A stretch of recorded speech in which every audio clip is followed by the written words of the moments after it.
Bismillahirrahmanirrahim. Assalamualaikum warahmatullahi wabarakatuh.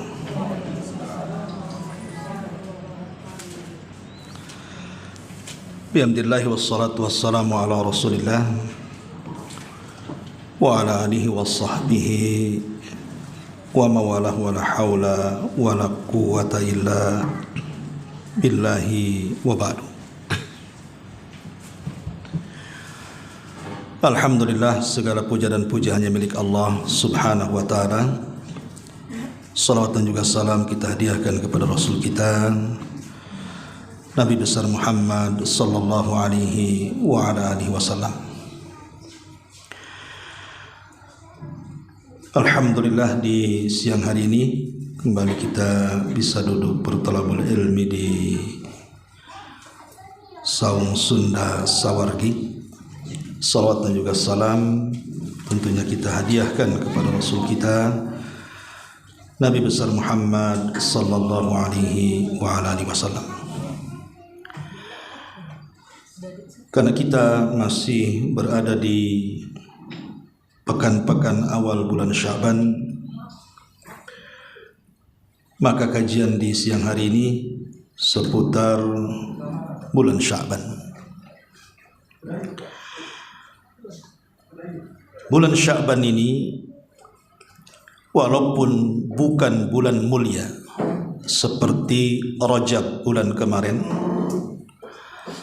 ataupun tidak sama juga dengan Ramadan, karena Ramadan itu tentu bulan yang sangat istimewa, namun bukan berarti kemudian Sya'ban ini kita lalaikan. Karena di bulan ini juga Nabi SAW menghabarkan bahwa seluruh amalan kita dalam satu tahun itu diangkat di bulan ini. Dalam satu tahun itu kan kita sudah lelah letih beribadah.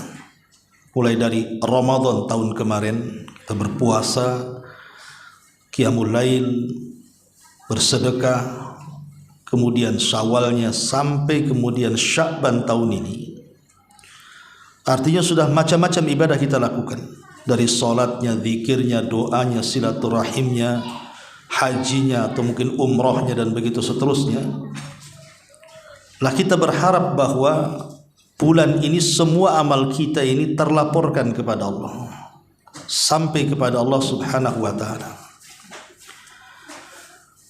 Makanya kemudian bulan Sya'ban ini juga tidak bisa dianggap remeh. Baik, ada dua hadis yang kita akan bentangkan di siang hari ini berkaitan dengan bulan Sya'ban. Hadis yang pertama, hadis yang dikeluarkan oleh Imam An-Nasai dari sahabat Usamah ibn Zaid radhiyallahu anhu, di mana Usamah ibn Zaid ini bertanya kepada Nabi sallallahu alaihi wasallam, "Ya Rasulullah, lam araka tasumu min syahrin ma tasumu min Sya'ban." Rasul, aku tidak pernah melihat engkau banyak melakukan puasa, maksudnya puasa sunnah, sebanyak engkau berpuasa sunnah di bulan Sya'ban. Ada apa? Maka Nabi SAW mengatakan, "Dzaka syahrun yaghfalun nasu anhu bainar Rajab wa Ramadan." Kata Nabi SAW, karena bulan ini, maksudnya Sya'ban, adalah bulan yang banyak dilalaikan manusia antara Rajab dan Ramadan. Wa huwa syahrun turfa'u fihi al-a'mal ila rabbil alamin. Dan bulan ini adalah bulan diangkatnya seluruh amalan dalam satu tahun kepada Rabb semesta alam. Fa uhibbu an yurfa'a amali wa ana sha'im. Dan aku ingin ketika amalanku diangkat itu aku sedang berpuasa. Ini hadis yang pertama. Nanti kita jabarkan. Hadis yang kedua. Hadis ini memang diperselisihkan tentang sahih dan tidaknya. Akan tetapi sebagian para ulama ada yang mensahihkannya, seperti Syekh Nasiruddin Al-Albani rahimahullahu ta'ala. Hadis yang dikeluarkan dari Imam Ibnu Majah kemudian Tabrani dan yang lainnya, di mana Nabi SAW bersabda, yattali'ullahu ila khalqihi fi lailatin nisbin min Sya'ban fayughfaru li jami'i khalqihi illa li musyrikin wa musakhin. Kata Nabi SAW, Allah akan menampakkan kepada makhluknya di malam pertengahan Sya'ban, atau disebut dengan nisfu Sya'ban. Maka Allah akan mengampuni seluruh makhluknya kecuali dua manusia. Pertama, orang musyrik yang menyekutukan Allah, dan yang kedua, orang yang menanamkan kedengkian dalam hatinya. Baik, inilah dua hadis, kita akan jabarkan sedikit. Hadis yang pertama, hadis dari Usamah ibn Zaid radhiyallahu anhu. Di sini ada 3 poin yang kita akan bahas. Poin yang pertama, Nabi SAW ketika menjelaskan bulan Sya'ban, Rasul mengatakan syahrun yaghfalun nasu anhu bainar Rajab wa Ramadan. Jadi bulan Sya'ban itu bulan yang dilalaikan karena terjepit di antara 2 bulan mulia. Pertama, Rajab yang merupakan Ashhurul Hurum, 4 bulan-bulan mulia, salah satunya Rajab, dan itu tertuang dalam surah At-Taubah 36. Dan yang kedua, Ramadan. Dan ma'ruf bulan Ramadan adalah bulan yang sangat mulia dari seluruh bulan-bulan yang ada. Lah, Sya'ban ini tidak punya keutamaan. Dia bukan bulan seperti Ramadan, dan juga bukan bulan haram seperti Rajab. Makanya Nabi SAW mengatakan bulan yang dilalaikan manusia. Kenapa dilalaikan manusia? Karena orang sudah terfokus dengan 2 bulan ini saja. Terfokus dengan Rajab karena Ashhurul Hurum, kemudian terfokus dengan Ramadan karena Sya'ban ini dikiranya tidak banyak keutamaan, sehingga disibukkan hanya untuk menyongsong Ramadan. Tentu maksudnya perkara-perkara dunia. Makanya karena bulan ini dilalaikan, banyak orang berpikir bulan Sya'ban ini kesempatan mencari uang, supaya ketika Ramadan sudah tenang. Atau mungkin membeli banyak bahan-bahan pokok untuk Ramadan. Atau mungkin juga melampiaskan sesuatu yang tidak bisa dilakukan Ramadan. Nanti Ramadan tak bisa kuliner, kenyang-kenyangkanlah di bulan Sya'ban. Ya. Lah, inilah yang kemudian menjadikan manusia lalai dari bulan Sya'ban. Padahal ada sebuah kaidah. Sebuah ibadah yang dilakukan di tengah kelalaian manusia, maka ibadah itu dinilai sangat istimewa. Ini kaidah. Sebuah ibadah yang dilakukan di saat manusia lalai, ketika manusia mengejar dunia, kita pula mengejar akhirat, maka pengejaran kita kepada akhirat itu sangat istimewa. Kenapa? Karena dilakukan di tengah-tengah kelalaian manusia. Lah, ketika bulan Sya'ban itu manusia lalai karena mengira Sya'ban tidak ada keutamaannya dan tidak ada keistimewaannya, sehingga tidak banyak ibadah, malah sibuk mencari dunia hanya untuk menyongsong Ramadan. Maka ketika kemudian kita melakukan ibadah di saat manusia menyongsong Ramadan, sibuk dengan dunia, maka kita keluar dari kelalaian manusia. Berarti kita punya keistimewaan di situ. Contoh, salat malam. Manusia sedang lalai, mereka tertidur. Lah, ketika kemudian manusia tertidur pulas dan sedikit yang bangun, walaupun bangun ini hanya numpang kencing saja, tidur lagi, kan begitu. Tiba-tiba ketika manusia sedang lalai, mereka sedang terlelap tidur, tiba-tiba kita bangun menghadap Allah untuk melaksanakan tahajud atau qiyamul lail. Maka tahajud dan qiyamul lail itu sangat istimewa. Kenapa? Karena dilakukan di tengah-tengah kelalaian manusia. Atau contoh yang lain, salat duha. Salat duha itu kan seafdal-afdalnya dilakukan ketika anak unta berlarian karena kepanasan. Ya, sekitar jam 10, jam segini lah ini. Ini seafdal-afdalnya waktu duha ini. Kita tahu bahwa awal duha sampai akhir duha, mulai terbit matahari sampai matahari tergelincir ke arah barat masuk waktu zuhur, itu kan manusia lagi sibuk-sibuknya mengejar dunia, kawan. Yang punya warung sibuk dengan warung, yang punya kantor sibuk dengan kantor, yang kerja di jalan sibuk dengan jalan, yang punya ladang, yang punya sawah sibuk dengan ladang dan sawahnya, sehingga orang itu tidak berpikir untuk beribadah, karena itu waktu orang bekerja masalahnya. Lah ketika kemudian di saat manusia sedang sibuk mengejar dunia, kita pula keluar dari kelalaian manusia, tiba-tiba solat duha, di tengah-tengah manusia lalai dengan dunia, maka solat duha itu menjadi istimewa. Lah sama halnya bulan Sya'ban, ketika manusia lalai tidak memikirkan bulan Sya'ban karena dikira tidak ada keutamaan, karena sudah lewat Rajab dan Ramadan, maka siapa yang kemudian memfokuskan ibadah di bulan Sya'ban ini, berarti kita orang yang istimewa, karena bisa lari dari kesibukan manusia mengejar dunia, kita pula mengejar akhirat.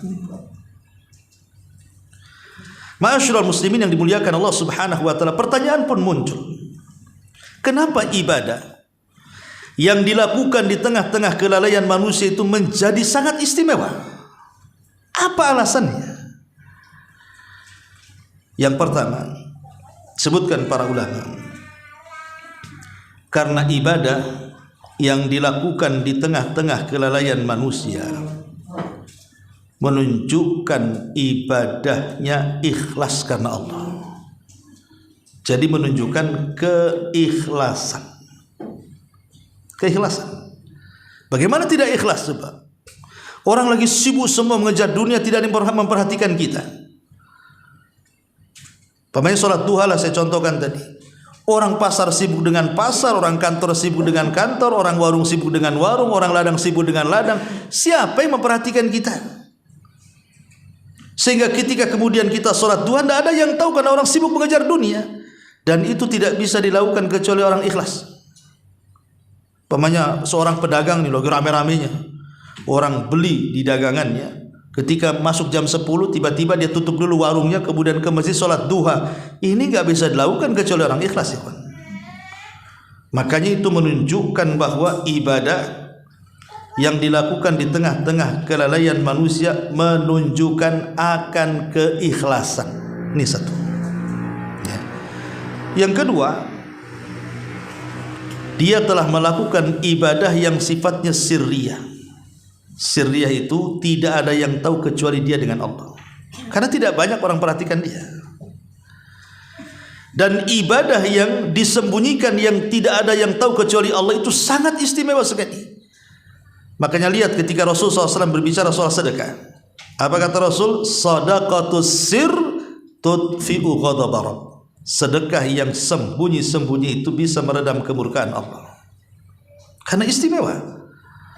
Sebagaimana dosa yang disembunyikan, yang tidak ada tahu kecuali kita dengan Allah saja, sangat membahayakan amalan kita. Sebagaimana hadis yang ma'ruf, nanti pada hari kiamat akan datang manusia membawa dosa, membawa pahala sebesar gunung Tihama, tapi dihancurkan Allah gara-gara maksiat yang tidak terang-terangan. Maka begitu juga orang yang beribadah secara tidak terang-terangan, yang tidak ada yang tahu kecuali kita dengan Allah, maka ini sangat istimewa sekali. Apalagi tadi poinnya adalah dia melakukan ibadah di saat kelalaian manusia, menunjukkan orang ini orang yang taubat, orang yang memang ingin dekat dengan Allah, ingin bertobat kepada Allah, ingin kembali kepada Allah Subhanahu wa ta'ala. Ini poin yang pertama, bahwa bulan Sya'ban itu bulan yang dilalaikan manusia. Jadi kalau kita keluar dari kelalaian manusia, berarti sangat istimewa. Poin yang kedua, dari hadis Usamah ibn Zaid radhiyallahu anhu. Ya. Nabi SAW setelah mengatakan, "Dzaka syahrun yaghfalun nasu anhu baina Rajab wa Ramadan." Apa kata Rasul selanjutnya? "Wa huwa syahrun turfa'u fihil a'mal." Di mana bulan Sya'ban ini adalah bulan amalan kita akan diangkat. Amalan kita akan diangkat. Amalan manusia diangkat ke langit itu ada di 3 tempat, ada di 4 tempat. Yang pertama, ada yang sifatnya harian. Jadi setiap hari itu amalan kita diangkat sebenarnya, tapi dibatasi waktu, hanya di waktu asar dan waktu subuh saja.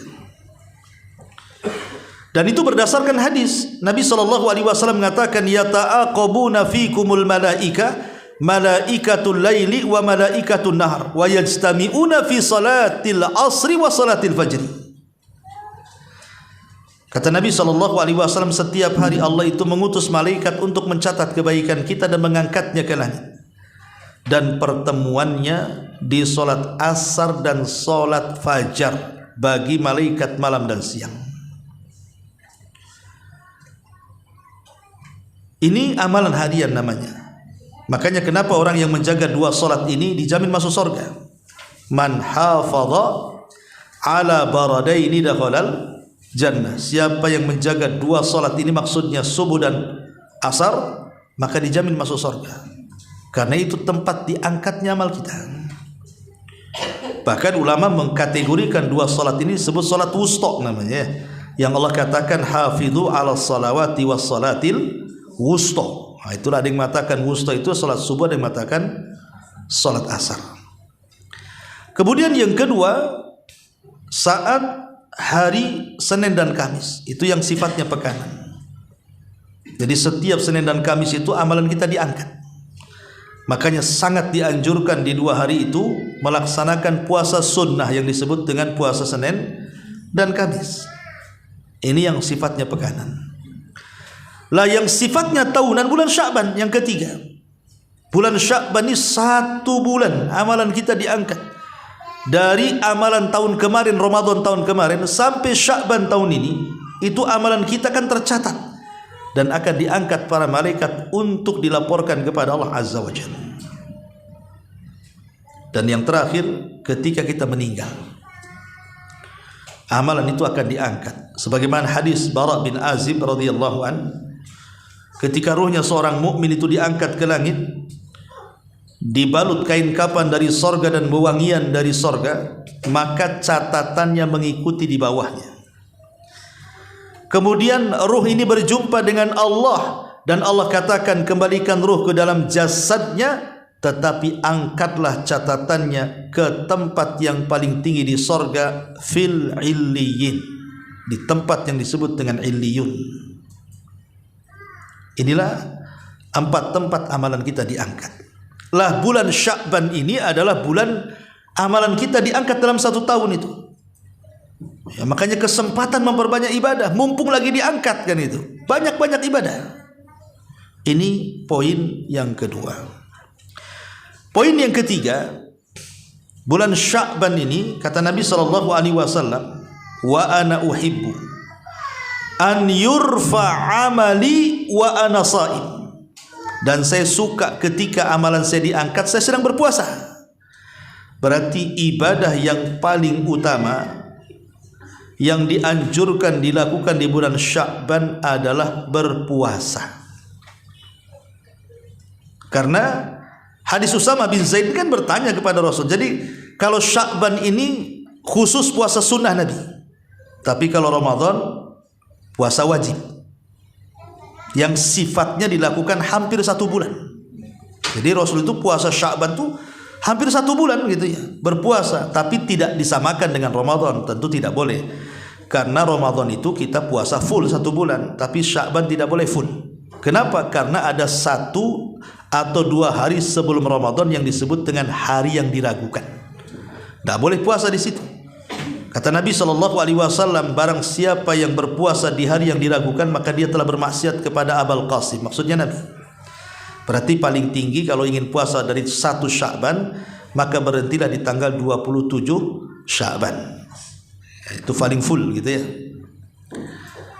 Ataupun memperbanyak puasa. Mungkin memperbanyak puasa itu maksudnya puasa Senin Kamis.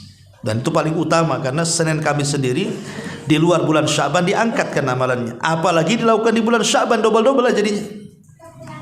Ataupun kalaupun tidak puasa Senin Kamis, ya ambil ayamul bidnya, ataupun puasa Daudnya, atau ibu yang punya hutang tahun kemarin, nah ini kesempatan untuk membayarnya. Intinya bahwa ramaikan Sya'ban ini dengan puasa. Pertanyaan pun muncul, kenapa di bulan Sya'ban? Kan banyak bulan-bulan yang lainnya. Kenapa Rasul tidak berpuasa umpamanya di bulan Muharram 1 bulan, ataupun bulan Dzulqa'dah, atau bulan Dzulhijjah yang merupakan Ashhurul Hurum, atau bulan kemarin Rajab, kan? Kenapa tidak seperti di bulan Sya'ban? Rasul berpuasa itu full hampir 1 bulan walaupun tidak dihabiskan gitu ya. Kenapa gitu pertanyaannya? Kenapa memilih bulan Sya'ban? Yang pertama kata para ulama, karena bulan Sya'ban ini kata Imam Ibnul Qayyim muqaddimatu Ramadan. Dia adalah muqaddimah masuknya bulan Ramadan. Dan ibadah vital di bulan Ramadan itu adalah berpuasa. Kalau sebut saja Ramadan pasti ingat puasa, ingat tarawih, ingat baca Quran. Tapi yang pertama kali pasti puasa. Kapan kita ketemu dulu waktu bulan puasa? Bulan Ramadan, pasti puasa yang disebutkan. Lah karena ibadah yang identik dengan Ramadan adalah puasa, maka puasa di bulan Sya'ban itu muqaddimah untuk membiasakan masuknya puasa di bulan Ramadan. Sebab kalau orang tidak terbiasa lapar di bulan Sya'ban, masuk Ramadan kemudian berlapar-lapar dengan puasa, itu terkadang tidak khusyuk tuh puasanya. Kadang-kadang lupa pula dia sedang berpuasa, makan minum pula. Udah kenyang baru ingat, oh iya sedang berpuasa. Kadang-kadang seperti itu. Ya, kalau nggak diingatkan ya terus saja dia makan. Ya, asal jangan berpura-pura aja kan begitu. Intinya bahwa persiapan Ramadan itu dimulai daripada bulan Sya'ban. Makanya Rasul memperbanyak puasa, mencontohkan kepada umatnya, kalau kita sukses berpuasa di bulan Sya'ban akan lebih sukses lagi puasa Ramadan. Karena tidak akan kaget kan ususnya ya. Ya biasa ususnya ngembang tiba-tiba menyempit kan gitu. Apa enggak kaget itu? Nah, kalau sudah terbiasa sempit kan makin sempit lagi. Sehingga tidak lapar orangnya. Ini yang pertama. Yang kedua, kenapa ibadah puasa yang dipilih menjelang Ramadan ini? Karena ibadah puasa ini satu-satunya ibadah yang bisa menjaga badan dari maksiat. Ibadah puasa ini ibadah satu-satunya yang bisa menekan jasad kita, badan kita untuk melakukan maksiat. Kenapa demikian? Karena dalam diri kita ini yang mendorong maksiat itu 2. Pertama, syahwat yang ditimbulkan dengan hawa nafsu. Yang kedua, syubhat yang ditimbulkan dari syaitan. Adapun syahwat, pemicunya apa? 1, fudulul kalam, banyak ngomong. Orang yang berpuasa banyak ngomong enggak? Enggak akan banyak ngomong. Ya, masa orang puasa banyak ngomong? Haus lah. Kalau orang banyak ngomong ketika puasa dicurigai itu puasanya. Puasa apa itu banyak ngomong tuh? Ini yang pertama. Yang kedua, fudulut ta'am, banyak makan. Orang puasa ya enggak makan lah, enggak minum. Ya. Kemudian fudul al-mulkhalatatin nas, terlampau banyak bergaul dengan manusia, main sana main sini, ya ke rumah kawan ini ke rumah kawan itu. Kalau berpuasa malaslah, apalagi siang-siang panas-panas diajak jalan-jalan, malaslah dia. Dikurangilah pergaulan dia. Kemudian termasuk juga syahwat kemaluan. Di bulan ketika kita puasa, nah mungkin kita berhubungan. Ya, termasuk juga di antara pemicu syahwat adalah syahwat bisa menekan semua pandangan-pandangan ataupun pendengaran-pendengaran ataupun gerakan kaki dan juga tangan untuk melangkah ke tempat maksiat. Nggak mungkin lagi puasa saya ke sana, gitu bahasanya kan. Pasti dia akan tekan semuanya tuh. Kemudian adapun syubhat ataupun kemaksiatan yang ditimbulkan syaitan, karena syaitan itu kan masuk ke tubuh kita dari mana? Dari jalan darah. Ketika kita berpuasa itu menyempitkan jalan darah, sehingga kita bisa melawan syaitan. Ini alasan kedua kenapa kemudian puasa itu jadikan pilihan Rasul di bulan Sya'ban, karena yang bisa menekan syahwat dan syubhat itu ada dengan cara berpuasa. Dan yang ketiga, karena puasa itu ibadah yang waktunya panjang. Coba dari terbenam matahari, terbit fajar shadiq sampai terbenam matahari maghrib itu kan panjang tuh, dan tidak bisa disetting. Kalau sholat kan bisa disetting tergantung bacaan. Kita ingin panjang, hantam Al-Baqarah. Ingin pendek, hantam Al-Fil. Itu pendek, pendek lagi na'ataina, pendek lagi bagi dua ini na'ataina. Artinya kalau sholat kan bisa disetting tergantung kemauan kita. Kita bisa khusyuk, bisa lama, bisa tumakninah, bisa juga dikebutkan, di super kilat khususkan, kan bisa saja ya. Tapi cemana caranya sifat puasa mau disegerakan, mau dicepatkan kayak sholat? Tidak bisa. Oh enggak bisa Ustaz, puasa seduhur mana sah, puasa seasar, atau lebih pendek lagi puasa sepanas pagar. Gimana caranya ya?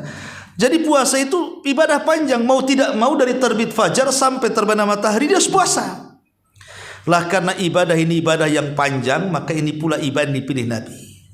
Ini poin yang kedua. Poin yang ketiga dari hadis Usamah ibn Zaid ini. Sudah, ini poin yang ketiga berarti ya. Kemudian yang hadis yang berikutnya, hadis yang menunjukkan tentang keistimewaan nisfu Sya'ban. Sebenarnya ma'asyiral muslimin yang dimuliakan Allah Subhanahu wa taala, tidak ada satupun riwayat yang sahih yang bicara tentang keutamaan nisfu Sya'ban. Tidak ada, satu pun tidak ada. Ya. Makanya ketika para ulama bicara soal keutamaan nisfu Sya'ban itu, seperti dikatakan Syekhul Islam Ibn Taimiyah rahimahullah ta'ala mengatakan, fa amma saumu yaumi nisfi mufradan fala aslalah.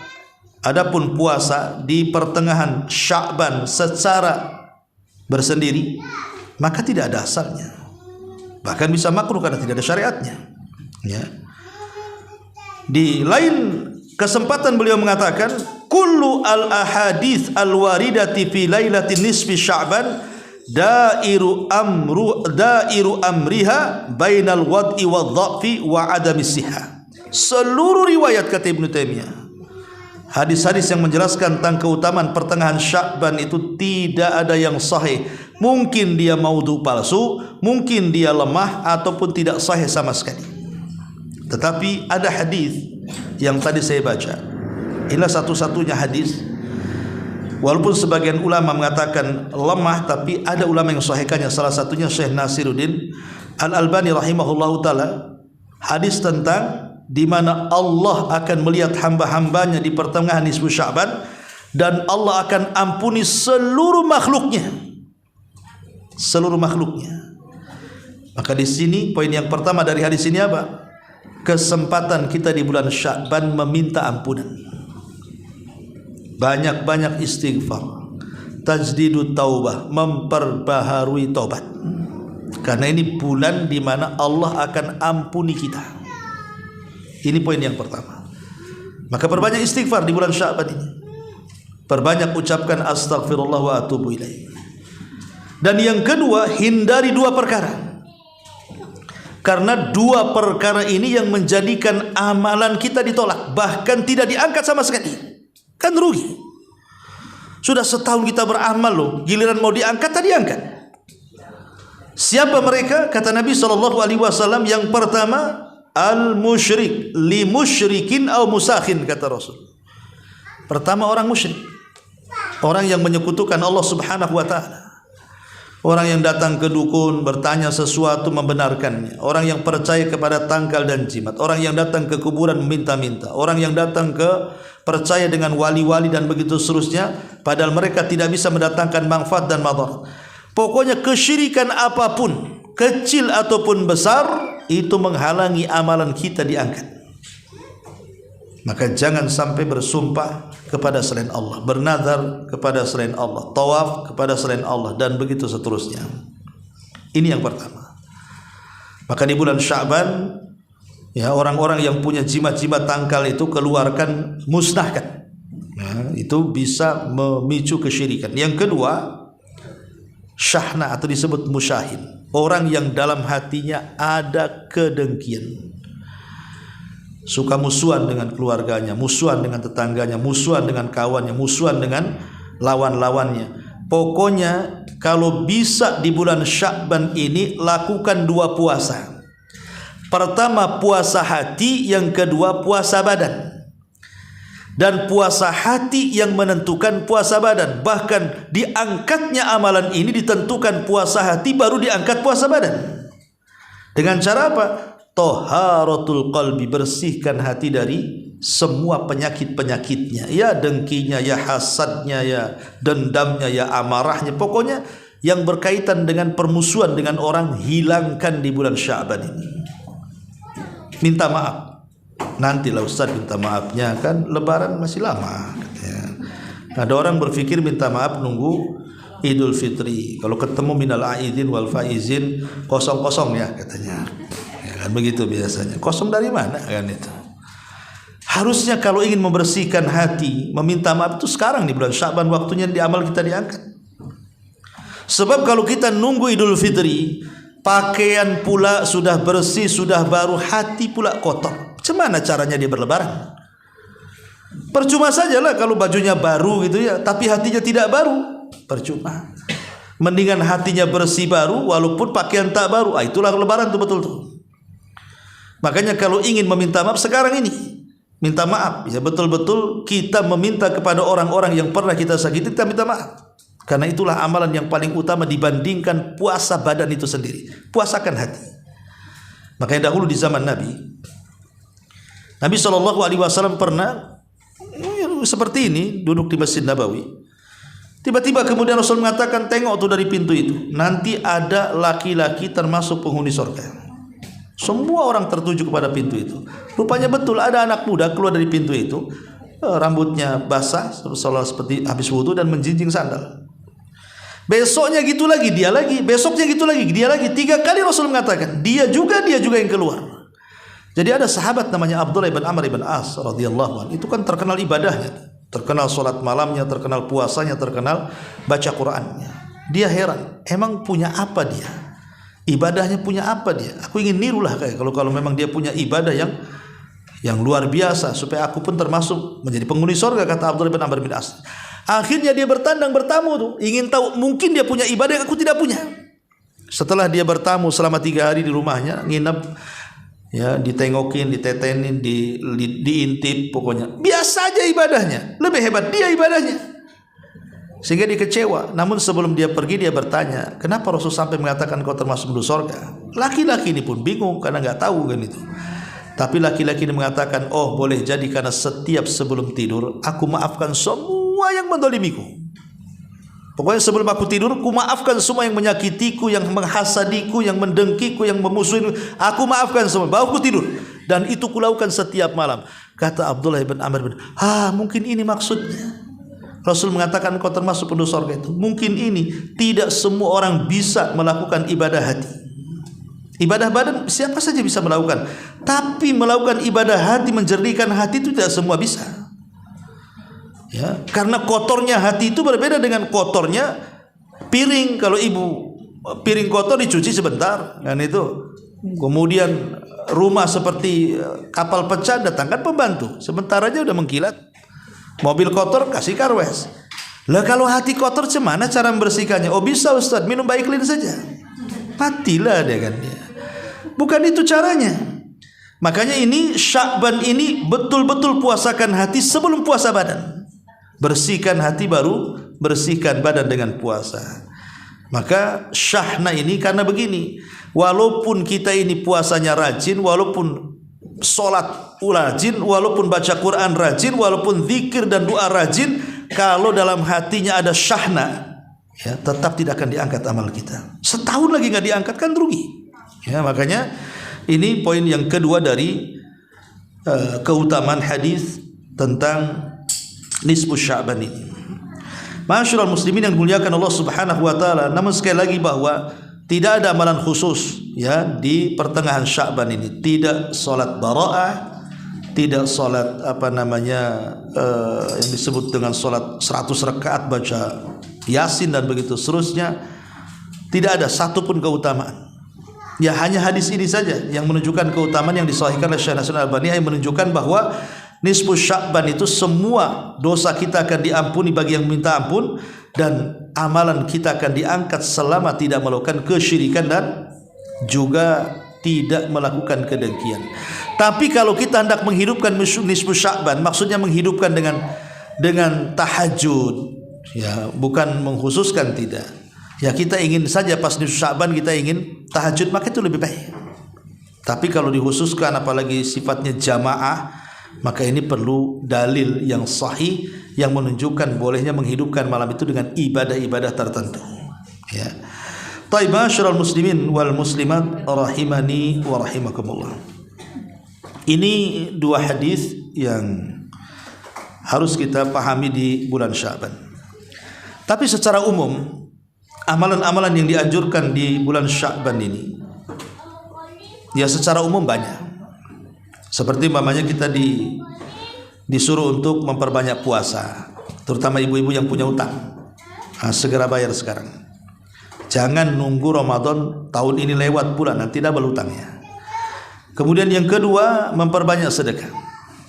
Kemudian yang ketiga, memperbanyak qiyamul lail. Kemudian yang keempat, memperbanyak qiraatul Quran. Kemudian yang kelima, memperbanyak zikir dan doa. Pokoknya ibadah-ibadah yang biasa kita lakukan di bulan Ramadan, biasakan di bulan Sya'ban, gitu maksudnya.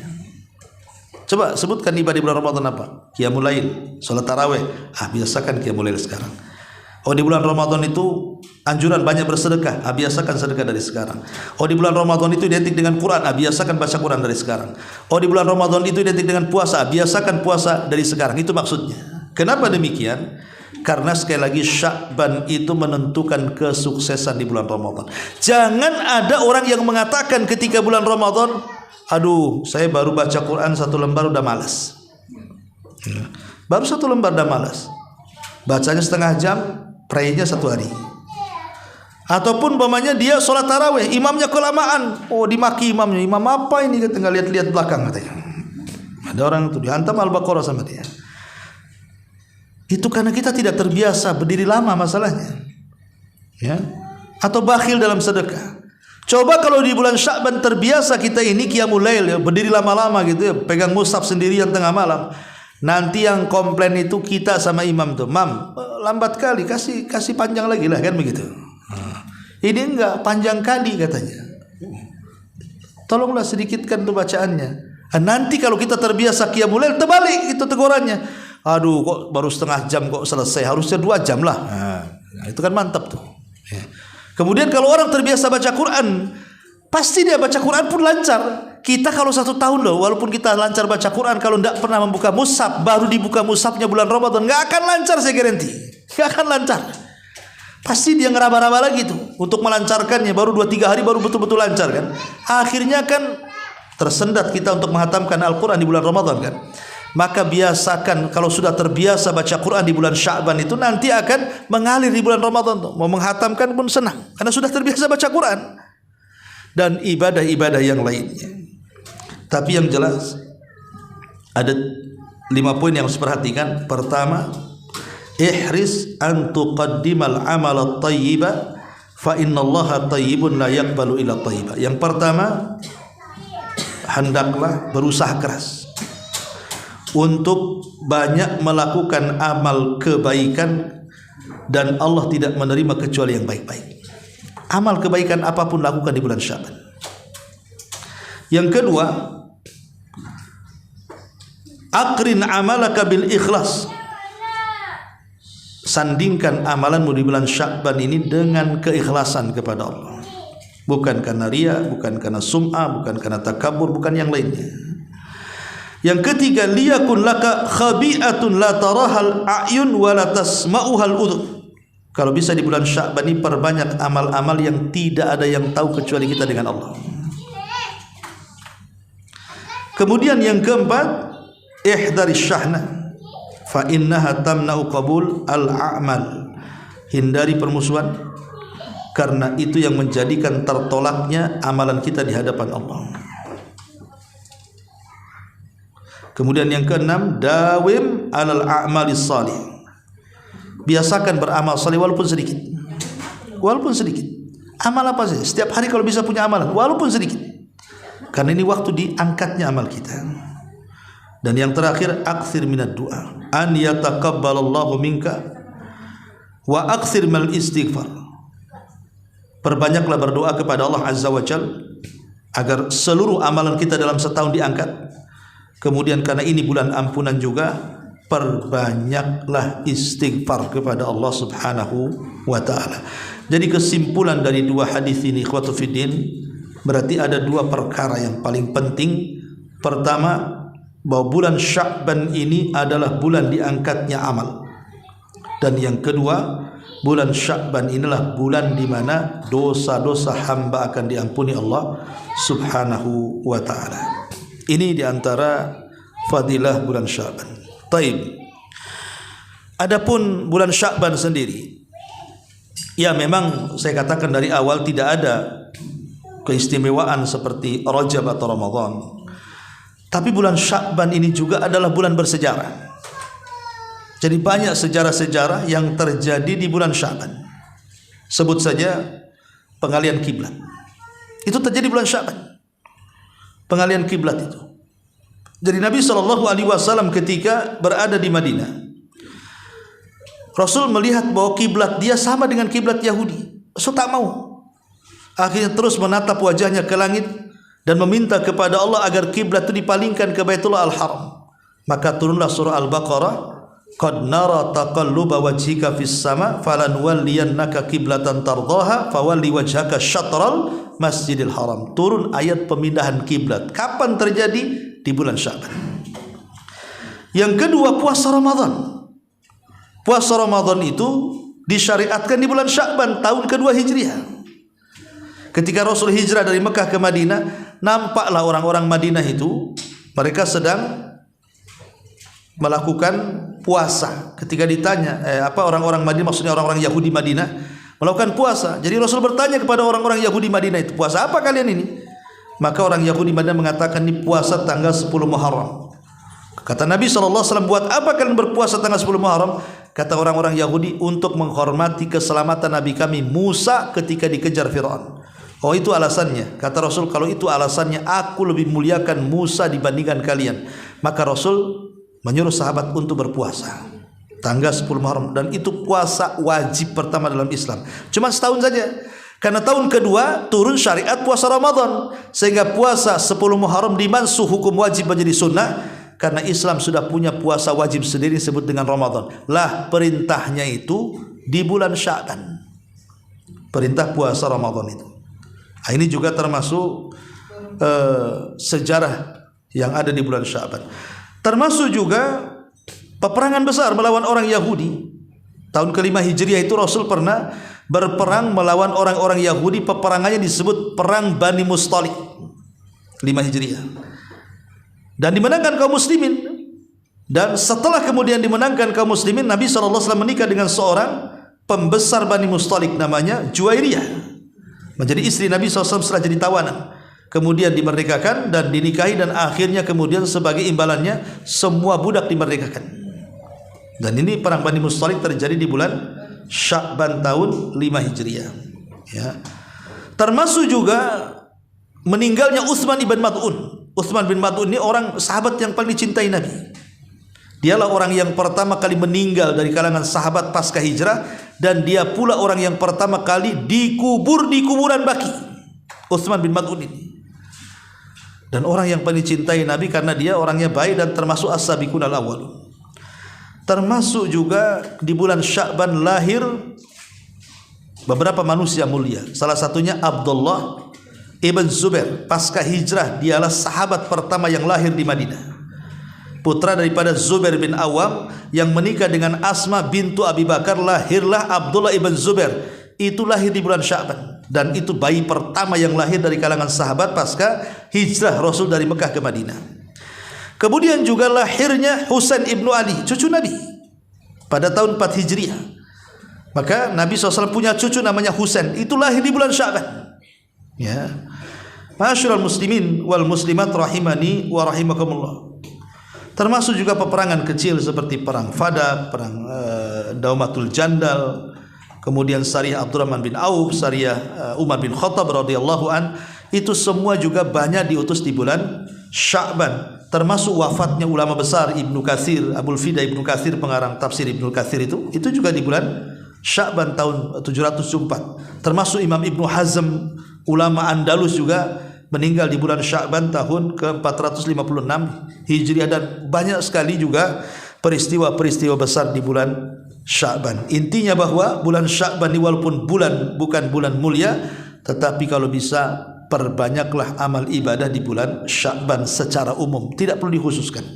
Karena ini hari amalan kita diangkat ke langit, dan kesempatan lagi. Kapan lagi amalan kita diangkat kecuali bulan Sya'ban? Nunggu Sya'ban tahun depan? Ya kalau hidup, kalau enggak, ya kan? Maka ini kesempatan perbanyak sedekah, zikir, doa, salat, tahajud, qiyam. Sebutkan ibadah apapun, kalau bisa kita lakukan. Ini kesempatan amalan kita ditengok Allah Subhanahu wa taala. Wallahu alam. Ini di antara kajian bulan Sya'ban. Taib, sebelum saya tutup, kalau ada yang bertanya silakan.